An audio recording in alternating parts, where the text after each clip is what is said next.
Hi there, welcome along. This is Outdoor Gear Chat. We're on episode 42, Kit Lists. So this episode, we're talking jungle trekking and the Rio Foundation. I'm joined as always by Cathy. Hi, Cathy. Hello, Wayne. I'm Cathy, the director and owner of the Climber Shop in Ambleside and the Joe Brown shops in Snowdonia. And we have an international podcast today because we have two special guests joining us from Colombia. So this podcast is a little bit different because we're definitely going to talk about kit with jungle trekking, but we're also going to talk about the El Rio Foundation, which our businesses are linked to indirectly through the rental of our Ambleside shop. So our Ambleside shop, the doors opened 65 years ago this year by Frank Davies. And the house or the property itself was actually turned over to a trust by Frank. So our rent goes to a charitable foundation, and part of those monies apportioned to the El Rio Foundation in Colombia. So joining us are Ben Davies and Felix Sullivan.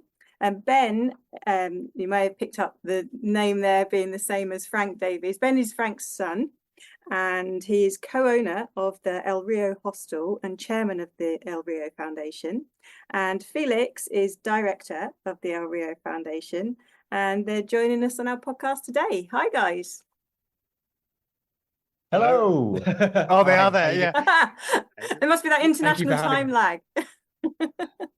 I don't know. I didn't know whether that was a comedic moment from you two as you just paused there, poised. Yeah.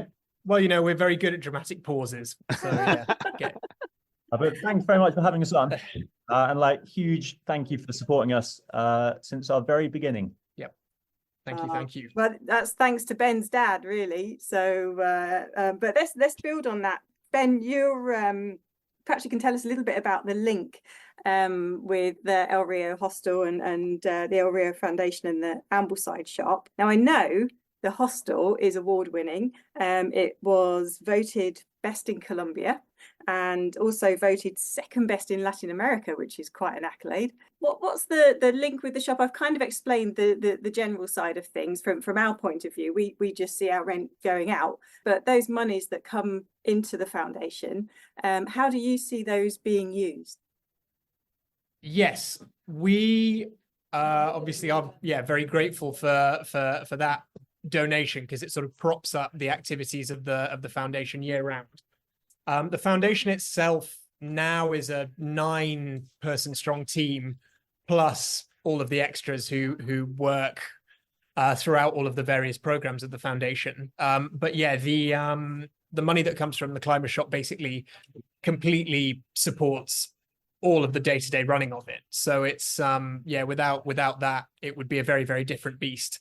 Prior to the pandemic, I think that we were funding most of the El Rio Foundation UK, Frank Davis Family Trust was funding projects more in Nepal. Which we still do, and then working with slightly bigger charities. And then post-pandemic, basically, after having seen that the foundation and the hostel were so intrinsically linked that when the hostel closed, the foundation effectively had to pause all operations. We wanted to make one independent from the other.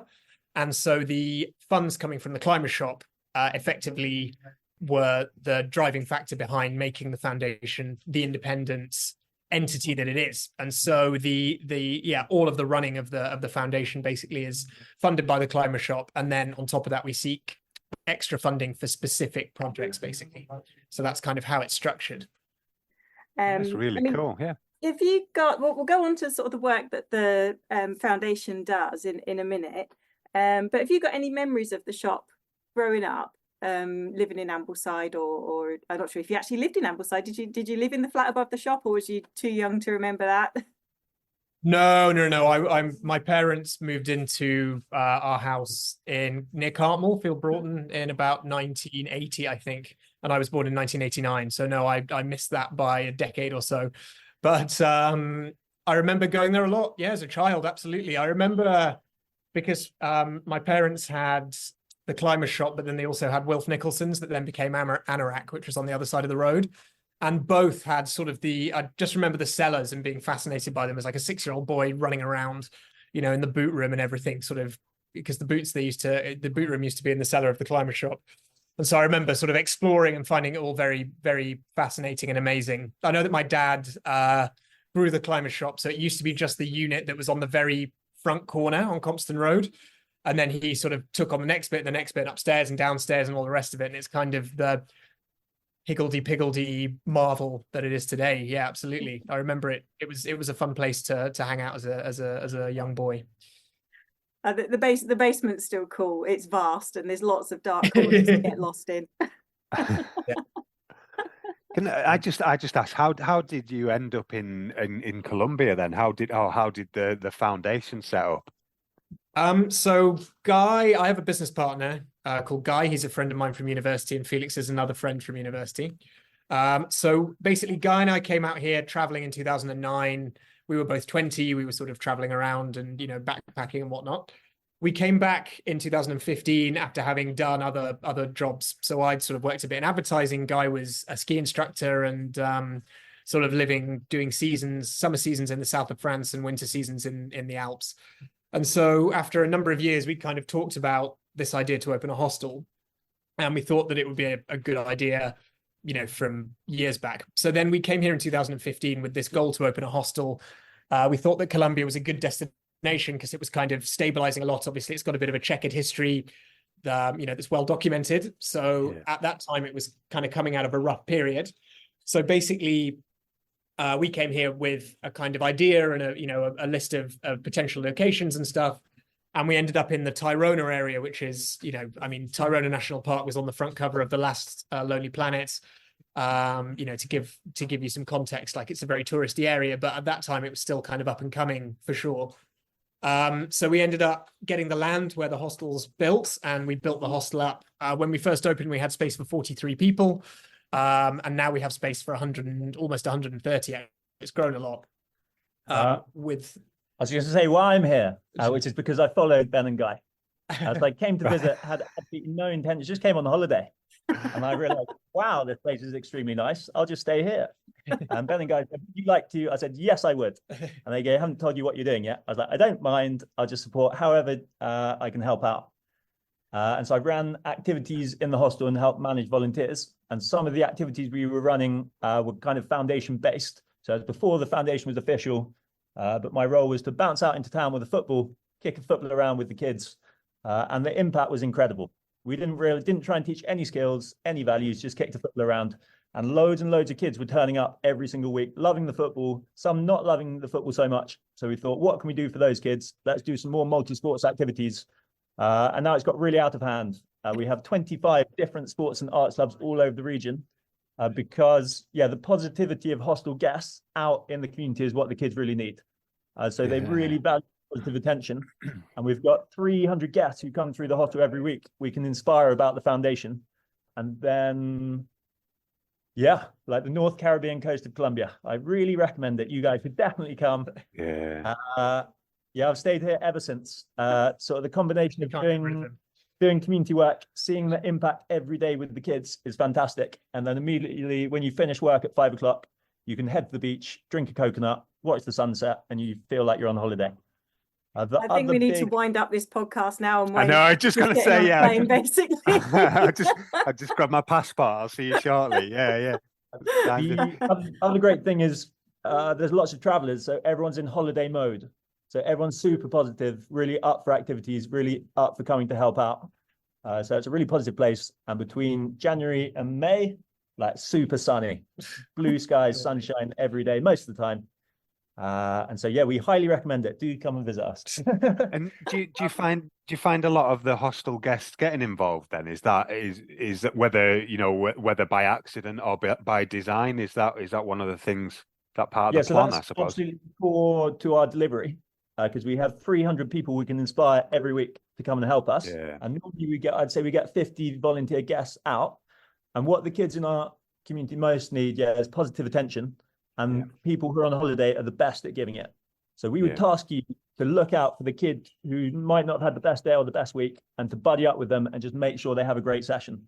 So there's lots of issues in our community. There's a post-conflict zone. So 15 years ago, there's conflict. There's still violent trauma in the communities. There's not enough teachers for kids in the schools, so the quality of education, there's just, often they just have to sit there and wait for a teacher to become available. We've found that there's very little well-being support in the schools as well. There's not enough money for teachers, let alone any kind of psychological support. So from kicking a football around, we've realized, really got to know the kids, found out what the big problems are. We've got a full-time psychologist, and we can provide the well-being support they need as well. But getting hostel guests to come out is crucial, both in terms of just volunteering in person with the kids in the community, but also we have a brilliant way of fundraising in the hostel, which is foundation beers. So after you've come volunteering, you can come back to the hostel. If you drink this beer brewed by our mate locally, it funds 20 minutes of education in the local community. So we used to have a donation bucket at reception. It didn't work half as well as donation foundation beers. Donation through beer. Yeah. I can imagine how that works as well. The more I'm drinking, the more I'm donating almost. Yeah. All the time you're drinking, the kids are learning. Yeah, exactly. And it feels wonderful. And it really helps us out. We fundraise maybe 75 hours of education each week from foundation beers. Oh, that sounds awesome. Genius. Yeah, I was going to use the same word. Yeah, brilliant. Yeah. So that's just to kind of describe more, because I had to look on a map just to see where you guys are based. And Northern Colombia is on the Caribbean Sea. So obviously that explains why it's all palm trees as soon as you get off the plane, and gorgeous turquoise waters. Are you guys actually on the coast? Are you just inland? Where are you based? We're about 3 kilometers from the sea. So we're by a river, one of the 6 or 7 rivers on this side of the mountains of the Sierra Nevada de Santa Marta. But we're about 3 kilometers from the sea, exactly. So not very far away, and close to Tayrona National Park and the Lost City Trek, which I think we're going to talk about in a bit. Well, that just moves seamlessly in, doesn't it? Exactly, yeah. Almost as if it was planned. As if it was planned. So, yeah, I mean, the whole thought of coming to Colombia, just kicking around on the beach, kicking around a ball with kids, staying in an award-winning hostel, drinking beer with an extra good feel-good factor is all winning so far. But then there's the opportunity to take a trek into a lost city, basically. Yeah, there is. You asked, by the way, how the foundation was started, and then Felix got the win behind. Oh, sorry, so yeah. I'll just quickly I always get carried away. So I'll quickly tell you how it was started. Basically, when Guy and I got here, this area wasn't so popular with Colombian tourism. It was mostly international, albeit a lot sort of smaller than now. And the main language that was being spoken in the hostels, and still is really, we have about a sort of 12 to 15% occupancy of Colombians each month. But the language that's principally spoken in a lot of the hostels and hotels is English.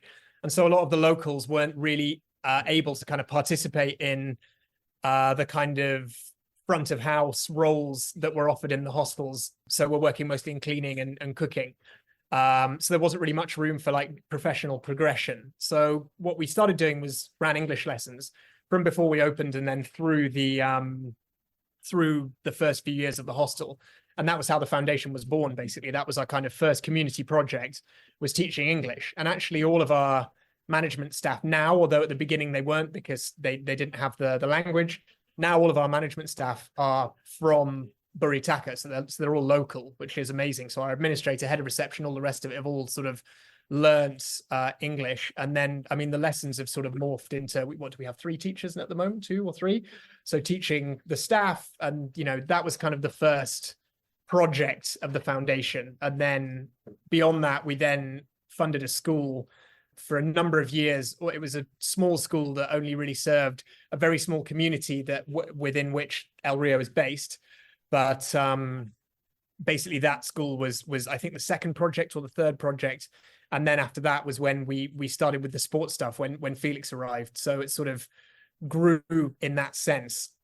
So I dialed back 10 minutes. Apologies for that. But yes, I can we can go back to the lost city and the and sort of the activities that are on offer in this area as well. So basically, yeah, the one of the main tourist attractions in this area is this Lost City Trek. It's not dissimilar to Machu Picchu, although it's maybe a bit more wild, I'd say. It's between 4 and 6 day trek that goes to sort of some old indigenous ruins that were found, I think, in the 70s or the 80s, up in the middle of the jungle. And it's a hot jungle trek, requires quite a lot of energy. And yeah, El Rio is about 20 minutes from the main pickup point. So people tend to come here before and after they do the trek. You can definitely tell when it's after. Yeah, exactly. What, from the smell or the haggard look in their face? Yeah, they arrive knackered but happy, I'd say. Yeah. Fulfilled. We'll go for fulfilled. Yeah. I like Fulfilled that, and ready to fulfilled. drink lots of foundation beer. Yeah, Exactly. yeah. A win-win. So if you've obviously got a hot environment, I would imagine there's a ton of creepy crawlies. I'm shrugging my shoulders as I'm saying that because they're not my favourite. Yeah, it can be a little buggy. It depends on the time of year. Rainy season is a bit worse, but at this time of year it's not too bad. Yeah. When you're halfway up the Lost City trek, you're probably going to see a couple more bugs. Exactly. Anything large, buggy?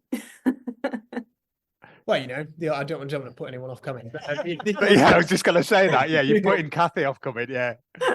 maybe the odd spider or snake, but there are also things like similar to capybaras and that kind of thing. Ocelots further mountains as well. So yeah, wildlife of all sorts. Yeah. So there's the friendly looking ones. Yeah, we'll focus on those. Yeah, not the spiders the size of your head, not those ones, Cathy. No, the capybara, stick to the happy caribou. I'm thinking this is not an environment for the trekking sandal. This is a boot as high as possible to make sure nothing else climbs in the foot with you. Yeah, always check your boots. Yeah, that's a good rule. My business partner who sat next to me actually tried to do the Lost City trek in a pair of Crocs, so it didn't go well. And general rule: the bigger the snake, the friendlier. Yeah. It's the littler ones that. Okay. Oh right, okay, I'll remember that. The sort of trekking, is that on open trail, or is it sort of? I suppose it's probably not sort of laid path, because I guess it's not massively popular. I mean, you sort of mentioned Machu Picchu, which is, I would imagine, I haven't been there, but I would imagine is just full of throngs of people because it's so popular and it's on the Instagram circuit. This area definitely isn't really, so I would imagine, as you said, it's quite wild and it's probably quite quiet as well, is it? I think it's definitely grown in popularity for sure. I think the Lost City trek does. I'm not sure what the figure is, but it gets a lot of visitors now. They do close it for certain months of the year. It's because it's indigenous land around here as well, further up into the hills at least. So it's they do sort of close it for cleansing, both more spiritually and also physically, at certain months of the year. But it does have its very busy times as well. So I guess if you are doing that trek, you're going to be thinking about clean drinking water. If you're out for 5-6 days, and there's lots of different options there, isn't there? Mosquito repellent, I would assume. Definitely. Spray. Yeah. Mitts, repellent, decent pair of socks, good pair of boots. Yeah. Absolutely. Yeah. And sun protection for us fair-skinned folk of the north. I'm ginger, so definitely. I've just asked, what time of year is it over there at the moment? Here it sort of swings between wet and dry, so there's no kind of clear, summer, winter, etc. But it does rain a lot more in September, October, November traditionally, and sometimes in other months of the year as well. And then you traditionally it's been a bit kind of all over the place at the moment, but it definitely rains less January, February, March, around those months, and then normally in the sort of European summer months as well. Having said that, it did rain heavily in June or July last year. I can't remember. So it's the rain's really interesting in that it can be sunshine all day, and you're like not a cloud in sight, and then at 4:30, complete rain for 2 hours. Yeah. And then, but that's quite good for trekking, because you can get set and like camped, and then when it's coming.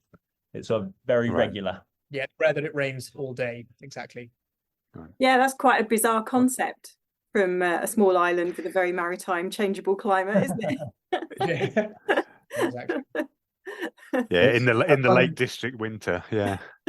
Still need waterproofs then in that case, depending on the time of year. It's going to be prudent to pack waterproofs and Yes, like light waterproofs. Yeah, Yes. because it's warm all year round. So even Yeah. when it's raining, it's not cold. yeah, breathable, I would say as well. Yeah, definitely Yeah. recommend something.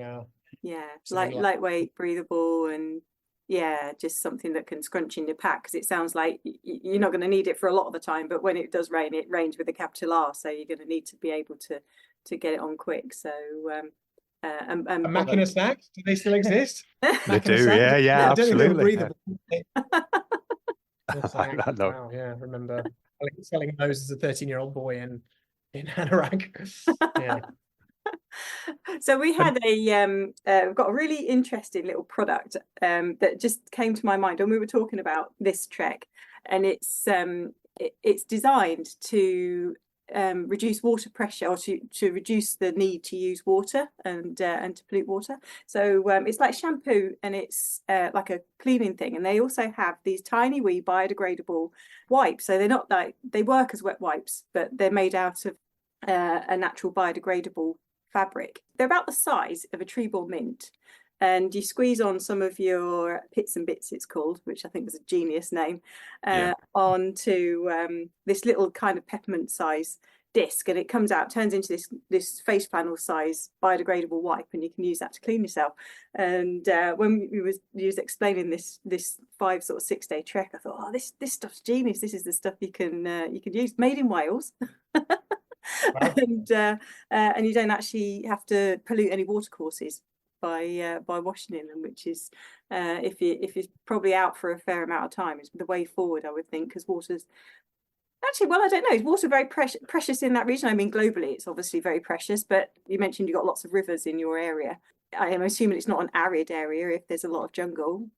No, it's funny because the Sierra Nevada de Santa Marta, it's actually the highest mountains in Colombia. So the highest peak is just shy of 6,000 meters, 5,700 and something. So it's very high, but that peak is only 42 kilometers from the Caribbean Sea. So it is sort of crazy in the sense that you've got the Caribbean Sea, dense kind of humid tropic jungle, and then you go up to Paramo type land, glacier lakes, and then these snowy peaks. You kind of got all of this, huge amount of biodiversity and different atmospheres all within a very, very, very small surface area, essentially. And then you've got Santa Marta, the city, which is where you would fly into, for example, which actually is quite dry, rains a lot less. Right now the hills there are quite brown. And then up in our neck of the woods, it's a lot wetter, not consistently, but more seasonal, and we don't struggle with any water shortages, but Santa Marta does a little bit.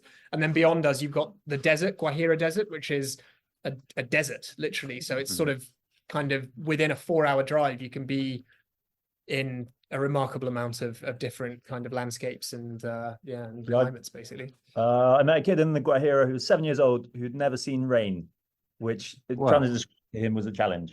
Interesting. Yeah. Yeah, it's just yeah.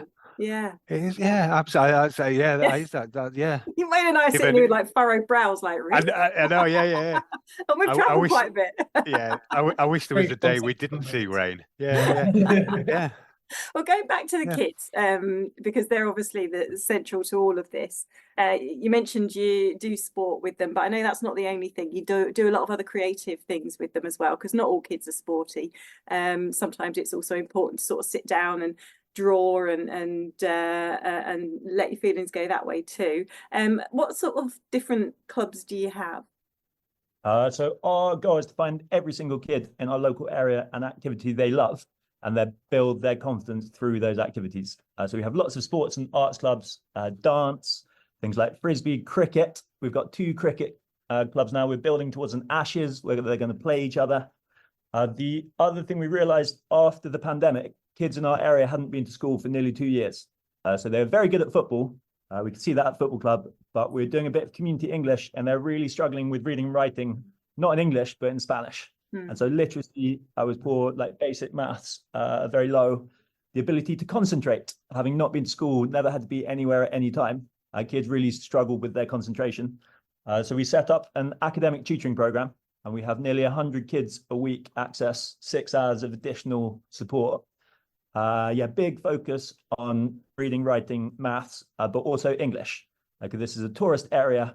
They're very likely to grow up and work in the tourism sector. And if you can speak even basic English, you're almost guaranteed a job.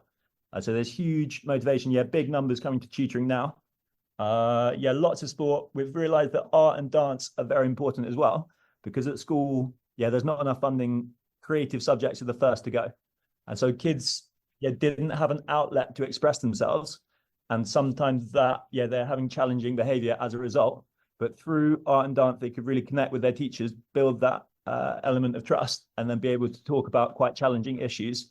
And our dance group, it's really incredible. We had Carnival 2 weeks ago, and they performed in front of 2,000 people. And we're very biased, but we think they were the best. But to go from our little, not feeling very confident, there's a little boy who had very challenging behavior in tutoring. And when we first met him, he was throwing stones and setting off fireworks in the class.